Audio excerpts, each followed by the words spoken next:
Excellent. Welcome to Watch Mojo, and today we're counting down our picks for the top 20 underrated open world games.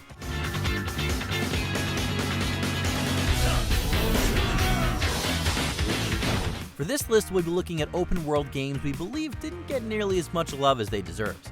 Which of these games do you wish more people talked about?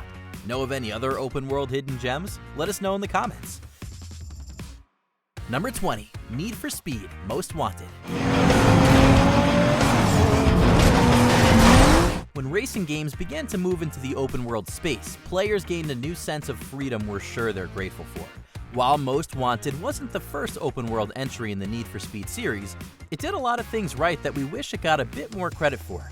Developer Criterion Games blended what fans loved about the series with that of its other racer, Burnout, to create a great concoction. Most Wanted controlled like a dream and had neat social features, and most importantly, its open world map was a joy to explore and race through. More recent entries and other franchises have since surpassed it, but it certainly deserves recognition.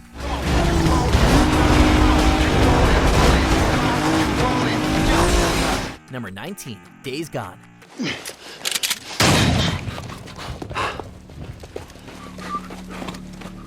By the time Days Gone released, we'd seen an absurd amount of open-world action games, and even more games that had you battle the undead. Despite it being pretty late to the party and only garnering mixed reviews, there was still a lot to love. Riding our motorcycles was a fun way to navigate the dangerous landscape. The signature horde mechanic made for nice challenges, forcing you to use your environment to outsmart swarms of enemies. Although the plot and writing wasn't the strongest, it was still carried by an engaging protagonist thanks to Sam Witwer's great performance. Although it sold well, it seems the mediocre reviews were enough for Sony to not consider a sequel. Dead symbols of the lost! Get off me! Number 18, Two Worlds 2. Even more crowded than the open-world action market is that of the open-world fantasy RPG. And while Two Worlds 2 can't contend with the likes of Skyrim or The Witcher 3, it still has plenty to offer and was a significant improvement on the first game. Though its plot could be generic, it had engaging characters and a nice comedic style. Its crafting and spellcasting system made it so players were sucked in for hours, and several story-driven DLCs kept them coming back for more. Sadly, its technical issues have probably become more noticeable, and its controls grown more clunky over the years. A sequel was announced in 2016, but we've yet to see anything about it.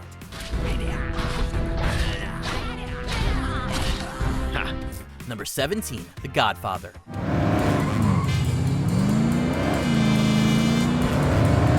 The Godfather films are undeniable classics that will likely be discussed until the end of time. However, the game based on the first movie has grown more obscure than we think it should be. While it is a movie tie-in, it followed an original character story of vengeance that crossed over with the tale of the Corleone family. The way it had players weave in and out of the movie's events were really creative, and some of the actors even reprised their roles. Released across a slew of platforms, some were definitely stronger than others. Unfortunately, its sequel didn't do nearly as well critically or financially, and so the series died before it could finish.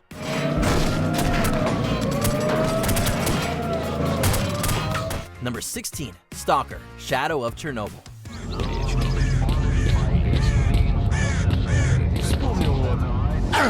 Set in an alternate history, Shadow of Chernobyl follows a second disaster at the famous nuclear power plant.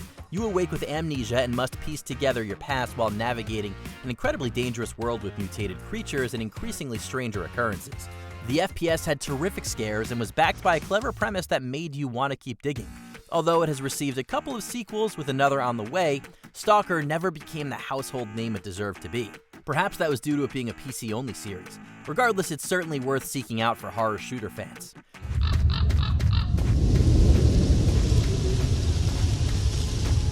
Number 15, Ultimate Spider-Man.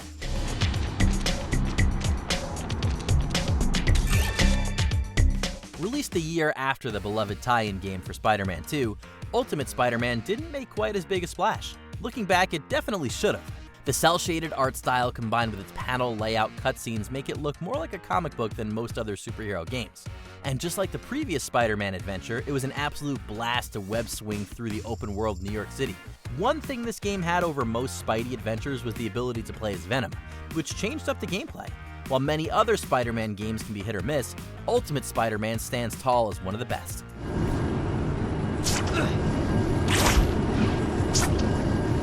Number 14, The Getaway. All received, ETA 1 minute. This Sony franchise seemingly died with its canceled third game. Considering it began with a solid foundation on the PlayStation 2, that's a real shame. Taking inspiration from British crime films, it follows an ex-bank robber forced back into a life of crime to save his kidnapped son. Its open world was not only giant, but a fantastic recreation of London for the time. While the story definitely took a darker tone, most couldn't help but notice similarities to Grand Theft Auto 3, which was released the previous year. While The Getaway was the inferior game, it was still worth the time of players.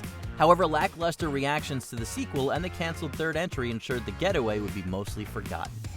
Number 13, Dragon's Dogma.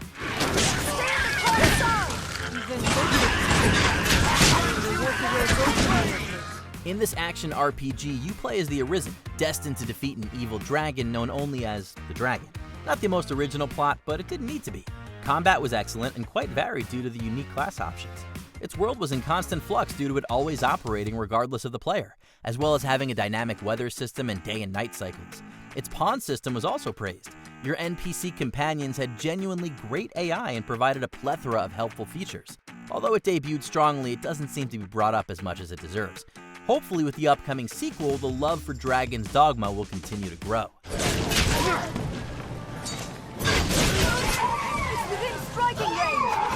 Number 12, Gothic. When we consider how open-world video games have evolved over time, it's remarkable to look back on something as innovative as Gothic. In the midst of a war with orcs, the kingdom's ruler orders all criminals to gather magical ore from the mines. You play as one of the criminals following an uprising that saw the mining colony overthrown. Gothic's writing was strong, and its characters were surprisingly complex for 2001. Although it wasn't as free or non-linear as later open-world games would be, it was a solid precursor. While it spawned a franchise, several entries released close to those in the Elder Scrolls, which consistently reinvented the open-world fantasy RPG. Number 11, Retro City Rampage.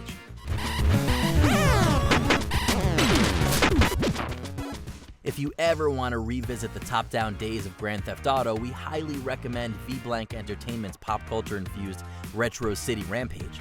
Set in the city of Theftropolis, players control a criminal accidentally transported to the future. Just like GTA, you can wreak as much havoc in the open city as you want, using a variety of weapons and vehicles. It's a ton of fun being let loose in the retro city, but the game also has a great sense of humor and is packed with great parodies and references. It's rare to see an open world built in an old school style, but that's partially what makes Retro City Rampage exceptional. Number 10, Brutal Legend. A good roadie knows his whole job is to make someone else look good. Double Fine is a studio that specializes in underrated games, so it should come as no surprise that its open-world game didn't get enough love. Brutal Legend follows a heavy metal roadie transported to a fantastical open world, where he must aid citizens against supernatural forces. It blended action-adventure gameplay with RTS mechanics for its battles, which certainly wasn't for everyone. Still, its humor was incredible thanks to the heavy metal-inspired world and Jack Black's performance in the lead role. Additionally, with more than 100 metal songs in its soundtrack, it truly rocked in every sense of the word. You'd be hard-pressed to find another game like it. Number 9, Driver San Francisco.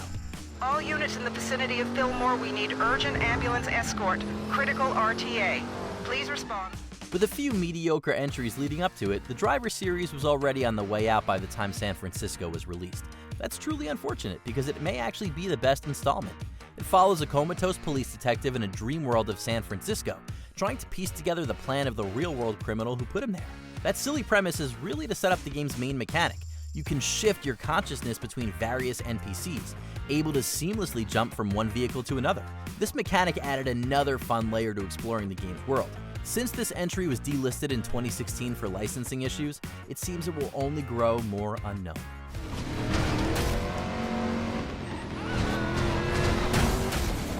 Number 8, The Saboteur. Is this seat taken? Following the death of his best friend at the hands of the Nazis, the Saboteur follows Sean Devlin, a new member of the French resistance. Players are tasked with working their way through war-torn Paris, liberating various areas from German forces. Not only was the gunplay extremely solid thanks to developer Pandemic's expertise in the action genre, but exploring the city was a genuine treat. Scaling buildings with parkour mechanics allowed us to approach conflicts a different way, and the graphics were gorgeous by 2009 standards. It was unfortunately criticized for being similar to a lot of games at the time, and Pandemic sadly closed soon after its release. Number 7. Mafia 2. We're coming for you, Porky! Back me up, Vito! Grand Theft Auto will likely remain the uncontested king of open-world crime games, but that means a lot of other wonderful games have been overshadowed over the years. One of those is Mafia 2. Released 8 years after the first, it follows Vito Scaletta, a Sicilian immigrant, and the conflicts between 3 crime families within the fictional Empire Bay. Rather than give players the freedom of mayhem like GTA, Mafia 2 places immense focus on immersion without a lot to distract from the stellar story. It also subscribes to realism, forcing the player to stay under the radar with their criminal dealings. You even have to obey the speed limit. A friend of mine's coming to pick us up. I met him when you was on your little vacation. And show him some respect. He's kind of an important guy. Number 6. Yakuza 0.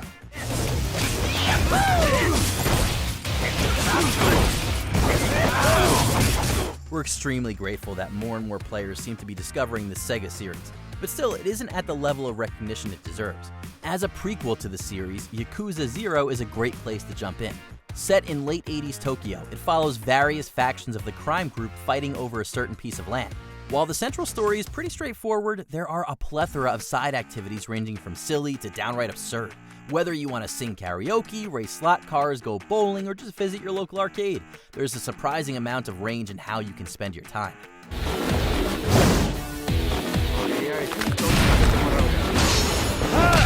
Number 5. Red Faction Guerrilla. It isn't often we're given the chance to explore Mars in video games, let alone an open-world game. That's just part of what made Red Faction Guerrilla such a special release. The other part was giving players plenty of weaponry to destroy essentially every physical structure they came across. Set in 2125, players aided the titular Red Faction in overthrowing the domineering Earth Defense Force.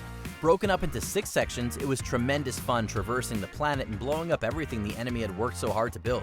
Strangely, Guerrilla's sequel did away with the open world format and sold poorly, causing the series to come to an end. That shit ain't funny, soldier. Now get your ass inside and stop hell before he completes his plan. Number 4. Mad Max. Oh, I thought I saw a glint! Although Mad Max released the same year as the multiple Oscar-winning Fury Road, the IP didn't fare nearly as well on the video game front. However, releasing the same day as Metal Gear Solid 5 certainly didn't help its chances. Disconnected from the movies, it followed Max as he contended with a violent gang of raiders. The post-apocalyptic landscape more than captured the tone of the movies, although its story wasn't anything remarkable. Gameplay was exactly what we expected from a Mad Max tie-in. A focus on enhancing Max's ride and vehicle combat made it honestly thrilling to journey through the wasteland. And if you're looking for something in a similar vein, 2003's Roadkill is also an excellent choice. Number 3. Dying Light.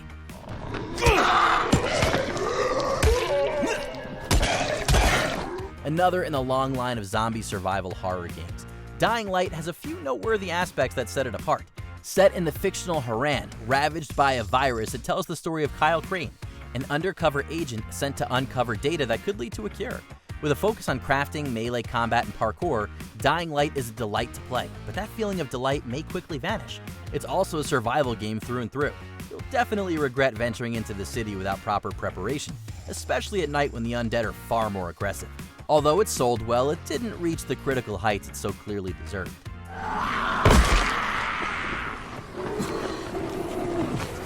Number 2. Sleeping Dogs.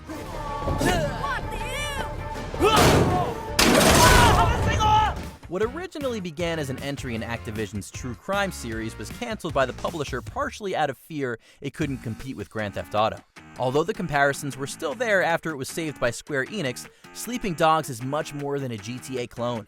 Players controlled Wei Shan, an undercover cop infiltrating the Triad in Hong Kong. The focus on hand-to-hand combat in addition to gunplay made gameplay more varied, and the characterization of its main character was much stronger than most other crime-centric stories. Sadly, both the sequel and multiplayer spin-off were canceled, and developer Unified Front Games closed in 2016, causing Sleeping Dogs to fall further into underrated territory.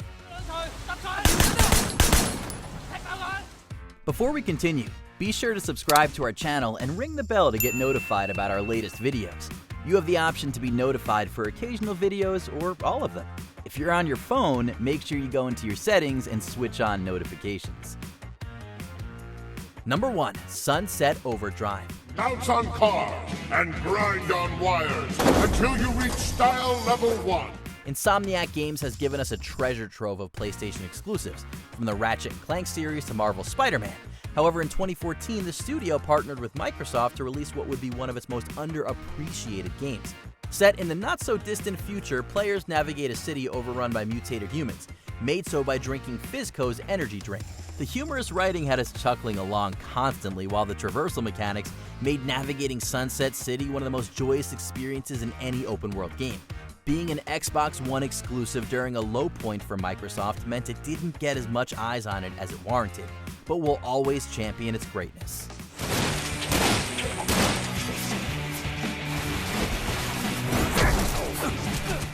Did you enjoy this video? Check out these other clips from WatchMojo, and be sure to subscribe and ring the bell to be notified about our latest videos.